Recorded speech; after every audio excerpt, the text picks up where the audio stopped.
I need to tell you something that nobody talks about. Anxiety isn't some permanent condition you're stuck with for life. I know that sounds crazy, especially if you've been dealing with racing thoughts, that tight feeling in your chest, or those sleepless nights where your mind just won't shut off. But what if I told you there's a technique so powerful that anxiety literally cannot survive when you practice it consistently? Not manage it, not cope with it, actually dissolve it at its root. And the best part? You can start doing this today, right now, and it costs absolutely nothing. Stay with me because what I'm about to share has changed thousands of lives. And by the end of this video, you're going to understand exactly why anxiety has been winning and how to turn that around permanently. Let me start by explaining what's really happening when you feel anxious. Most people think anxiety is just this random thing that attacks them out of nowhere, like some invisible monster that shows up uninvited. But that's not what's happening at all. Anxiety is actually your nervous system trying to protect you. It's doing its job, maybe too well.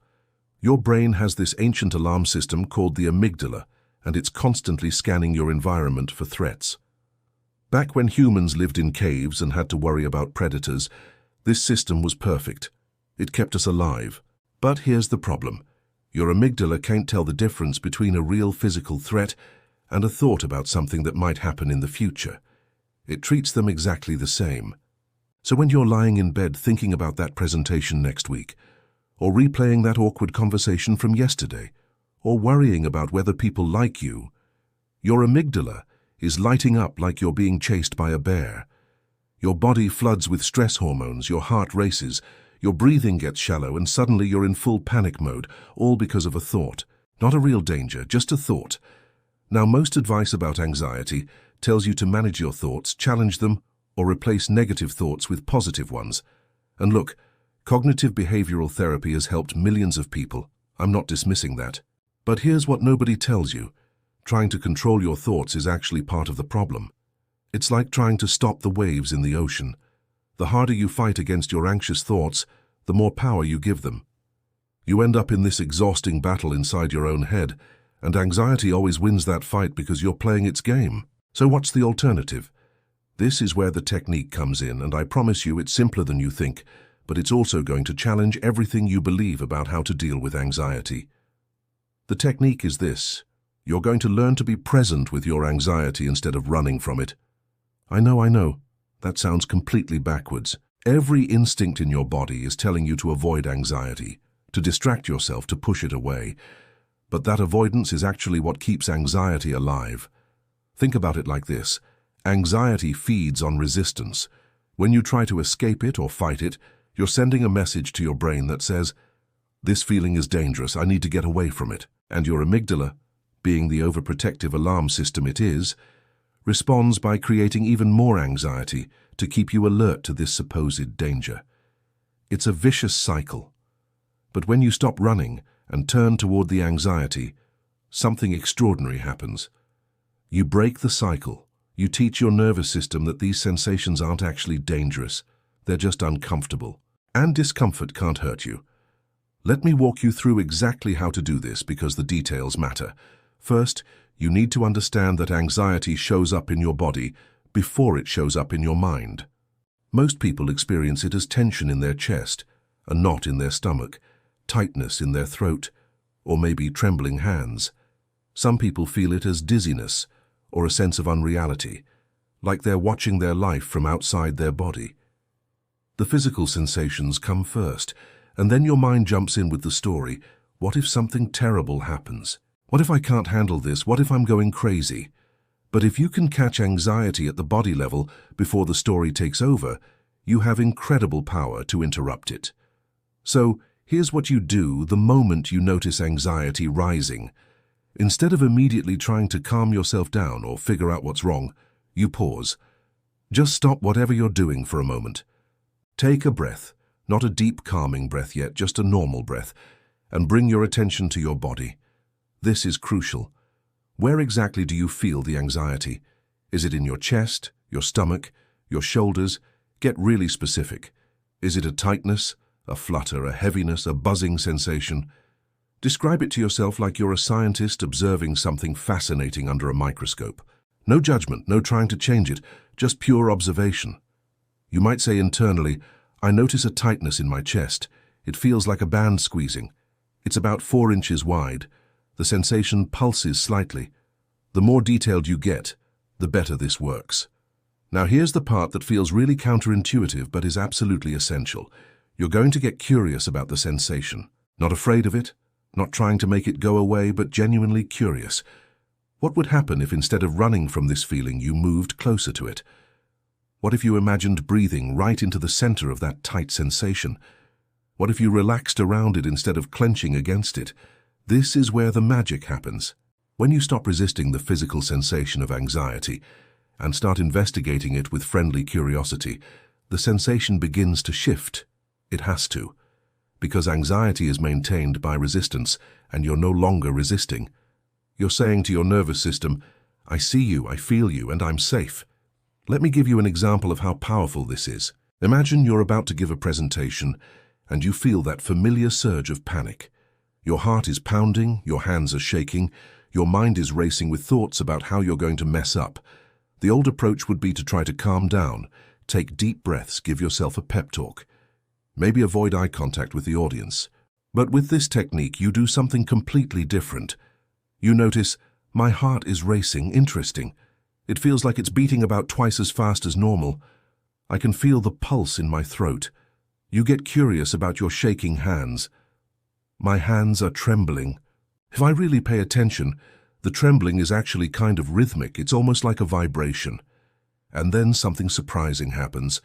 By observing these sensations without judgment, without trying to make them stop, they lose their power over you. They're still there, but they're just sensations. They're not evidence that you're failing or that something is wrong. They're just your body's way of mobilizing energy. And you can feel that energy and give your presentation anyway. This is what I mean when I say anxiety can't survive this technique. Anxiety requires fuel, and its fuel is your fear of the anxiety itself. It's the secondary layer of panic about the panic. It's the, oh no, I'm feeling anxious. What if it gets worse? What if I can't handle it? Spiral that turns a moment of discomfort into a full-blown anxiety attack. But when you meet the initial sensation with presence and curiosity instead of fear and resistance, you cut off the fuel supply. The sensation might still be there, but the amplification cycle stops. The anxiety can't build on itself because you're not feeding it with more fear. Now, I want to be really clear about something because this is where a lot of people get tripped up.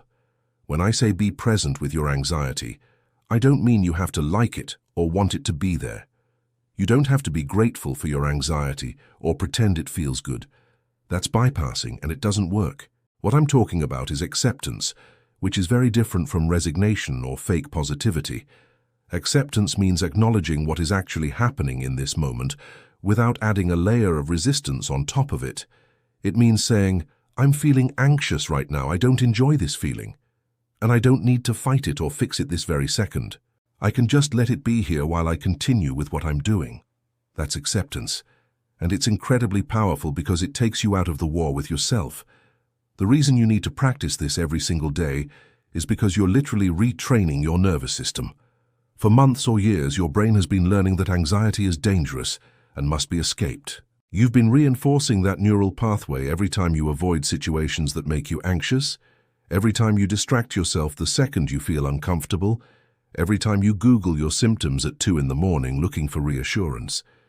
Those are all understandable responses, but they teach your brain that anxiety is the enemy. Now you're going to teach it something new. You're going to teach it that anxiety is just a sensation, it's temporary and you can handle it. But here's the thing about neuroplasticity. It requires repetition. You can't do this technique once and expect your anxiety to disappear forever. Your brain needs consistent evidence that this new approach works before it will update its threat assessment system. So here's what daily practice looks like. Every single day, even on days when you're not feeling particularly anxious, you're going to spend at least 5 to 10 minutes doing a body scan. Set a timer, sit or lie down comfortably, and slowly move your attention through your entire body from your toes to the top of your head. Notice any sensations without trying to change them. Tension in your jaw, Just notice it. Butterflies in your stomach. Observe them. A feeling of restlessness. Feel it fully. This daily practice does two things. First, it trains you to become aware of your body's signals before they escalate into full anxiety. You'll start catching anxiety in its early stages when it's much easier to work with. Second, it builds your capacity to be present with uncomfortable sensations. It's like going to the gym for your nervous system. You're building your tolerance for discomfort so that when real anxiety hits, you have the strength to meet it. Then, throughout your day, whenever you notice anxiety starting to bubble up, you immediately apply the technique. Stop and turn toward it with curiosity. This is your live training. Some days you'll do this 3 times. Some days you might do it 20 times. That's fine. Every single time you choose presence over avoidance, you're weakening anxiety's grip on you. You're proving to your brain that these sensations aren't dangerous. And over time, sometimes weeks, sometimes months, depending on how long anxiety has been your pattern, your brain starts to believe you. The anxiety responses become less frequent and less intense because your threat detection system is recalibrating. One thing that makes this technique even more powerful is combining it with proper breathing, but not in the way you might think.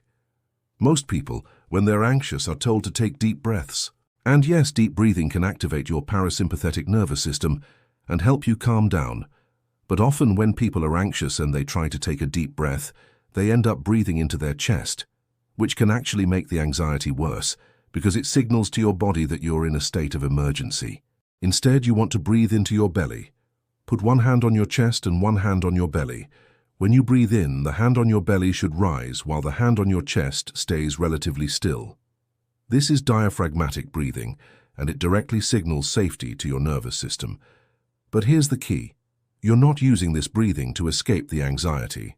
You're using it to ground yourself so you can be more present with the anxiety. You breathe into your belly, and then you turn your curious attention to whatever sensations are present in your body. The breathing isn't a distraction technique. It's a tool that helps you stay present. Another crucial element is understanding the role of your thoughts in this whole process. Remember, anxiety often starts with a physical sensation, but then your mind jumps in with interpretations and predictions. This feeling means something is wrong. What if I have a heart attack? What if I embarrass myself? What if this never goes away? These thoughts can be incredibly convincing, especially when you're already in an activated state. But here's what you need to know. Thoughts are not facts. They're just mental events like clouds passing through the sky, and you don't have to believe them or engage with them. When anxious thoughts arise, instead of trying to argue with them or prove them wrong or replace them with positive thoughts, you can simply acknowledge them and return your attention to your body. You might say to yourself, I'm having the thought that something bad is going to happen. That's just a thought. Right now, in this moment, I'm actually safe. Let me feel my feet on the ground. Let me notice my breathing. You're not dismissing your thoughts, but you're also not giving them the power to run the show.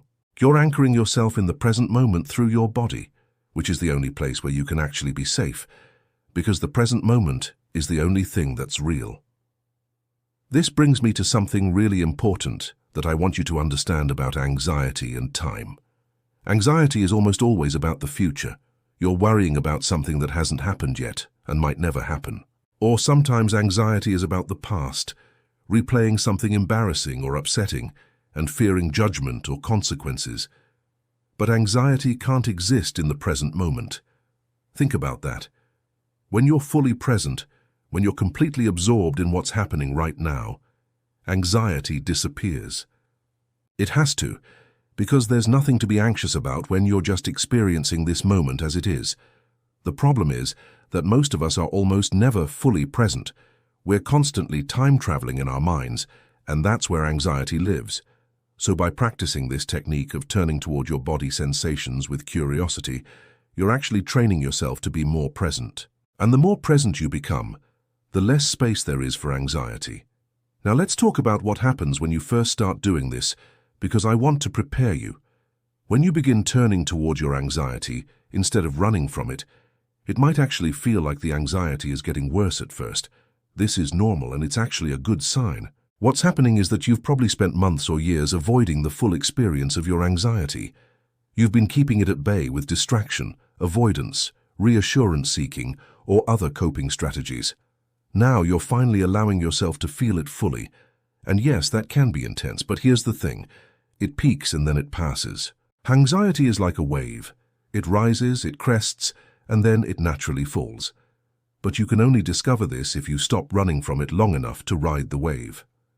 Most people never learn that anxiety is self-limiting because they always escape before it has a chance to naturally decrease. So in those first few days or weeks of practice, when anxiety feels strong, remind yourself that this is you building your capacity to be with discomfort. It's supposed to feel challenging. You're essentially doing exposure therapy on yourself, teaching your nervous system through direct experience that you can survive these sensations. I also want to address something that comes up for a lot of people. The fear that if you stop fighting your anxiety, it will take over your whole life. You might worry that turning toward it is the same as giving up or letting it win. But this is exactly backwards. Fighting anxiety is what gives it power, because resistance creates tension, and tension creates more anxiety. Acceptance is actually the most powerful position you can take because you're no longer in a battle. You're no longer spending all your energy trying to control or suppress something that can't really be controlled. Instead, you're making space for the anxiety to be there while you live your life anyway. And this is true freedom, not the absence of anxiety, but the ability to have anxiety present and still do what matters to you. This is why this technique is so effective for different types of anxiety, whether you have generalized anxiety, social anxiety, panic disorder, or health anxiety. The specific worries might be different, but the underlying mechanism is the same. You're afraid of the anxiety itself. You're afraid of the physical sensations, the loss of control, the possibility of things getting worse. And that fear creates a feedback loop that keeps the anxiety alive. But when you learn to be present with the sensations without fear, when you develop the confidence that you can handle whatever your body throws at you, the whole structure of anxiety begins to crumble. It's like you've been holding up this heavy wall, and the moment you stop pushing against it, you realize there was nothing behind it. The wall was the pushing itself. Let me give you some practical tips for integrating this into your daily life, because I want you to actually succeed with this. First, start small. Don't wait until you're having a full-blown panic attack to try this technique. Practice during moments of mild anxiety, or even just general stress. The more you practice when the stakes are low, the more available this skill will be when you really need it. Second, be patient with yourself. If you've been anxious for years, your nervous system isn't going to completely reset in a week. Give yourself at least 30 days of consistent practice before you evaluate whether it's working. And remember that progress isn't linear. You'll have good days and hard days. That's normal. Third, consider finding a quiet place where you can practice without interruptions, at least in the beginning. As you get more comfortable with the technique, you'll be able to do it anywhere. At work, in a social situation, while driving. But initially, it helps to have a calm environment where you can really focus on what you're feeling. Something else that can supercharge this practice is bringing in an element of self-compassion. When you're being present with your anxiety, try placing your hand on your heart or your stomach, wherever the anxiety feels strongest. This simple gesture activates your mammalian caregiving system and releases oxytocin, which calms your nervous system. You can also speak to yourself the way you would speak to a dear friend who was struggling. Instead of criticizing yourself for being anxious, you might say internally, "This is really hard right now. I'm feeling overwhelmed, and that makes sense. I'm doing my best, and I'm going to get through this." This isn't about being soft or weak. Self-compassion is actually incredibly powerful because it helps you feel safe, and feeling safe is the antidote to anxiety.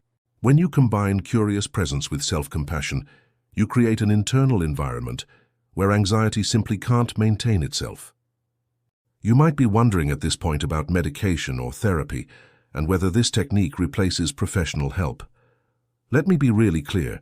This technique is incredibly powerful and can absolutely transform your relationship with anxiety. Many people find that with consistent practice, their anxiety decreases dramatically or even resolves completely. But if you're struggling with severe anxiety that's significantly impacting your quality of life, please don't hesitate to reach out to a mental health professional. Therapy, particularly approaches like acceptance and commitment therapy or somatic experiencing, can teach you these skills in a supported environment. And medication can be a helpful tool for some people to get to a place where they can engage with these practices. This technique isn't about doing everything alone or proving you're strong enough to handle it without help. It's about learning a skill that will serve you for the rest of your life, regardless of what other support you're receiving. Let me also talk about lifestyle factors, because they matter more than most people realize. If you're not sleeping enough, if you're consuming a lot of caffeine or alcohol, if you're not moving your body regularly, if you're constantly scrolling through stressful news or social media, you're essentially priming your nervous system to be more anxious. It's like trying to calm down a fire while continuously adding fuel to it. So while you're practicing this technique daily, also look at your habits. Are you getting 7 to 8 hours of sleep? Are you eating in a way that stabilizes your blood sugar? Are you getting some form of physical movement that helps discharge stress hormones? Are you spending time in nature or with people who make you feel good? These aren't just nice-to-haves. They're essential building blocks for a nervous system that's more resilient to anxiety. Think of this technique as the core practice and lifestyle adjustments as the supporting structure. Together, they create an environment where anxiety has less and less room to exist. One of the most beautiful things that happens when you practice this technique consistently is that your relationship with yourself begins to change. For most of your life, you've probably seen your anxiety as a problem, as something wrong with you, as a weakness or a flaw. But as you practice being present with it, you start to realize that your anxiety is actually your nervous system trying to take care of you. It's doing its job, even if it's a bit overzealous. And you can appreciate that protective impulse while also teaching your system that it doesn't need to be on high alert all the time. You develop this kind of compassionate authority over your own experience. You're no longer at war with yourself. You're learning to be your own gentle, firm guide through difficult moments. And this changes everything. Not just your anxiety, but your entire sense of who you are and what you're capable of. I want to leave you with this. Anxiety is not your identity. It's not who you are. It's a pattern that your nervous system learned, probably for very good reasons based on your experiences. But patterns can be unlearned. New patterns can be created. And the pathway to that change runs directly through the present moment, through your body, through your willingness to feel what you've been running from. This technique works not because it's complicated or because it requires special equipment or expertise. It works because it addresses anxiety at its source, the fight or flight response in your nervous system and the avoidance patterns that keep that response activated. When you stop avoiding and start being present, you interrupt the cycle. You teach your brain that you're safe. And over time, your baseline level of anxiety decreases. Those racing thoughts quiet down. That tightness in your chest loosens. You start to feel like yourself again, or maybe for the first time. So here's what I want you to do today. Right now, even if you're not feeling particularly anxious, take a moment to scan your body. Notice any tension or discomfort. Get curious about it. Breathe into it. Practice being present with whatever sensations are there without trying to change them. Do this for just 2 minutes, that's it.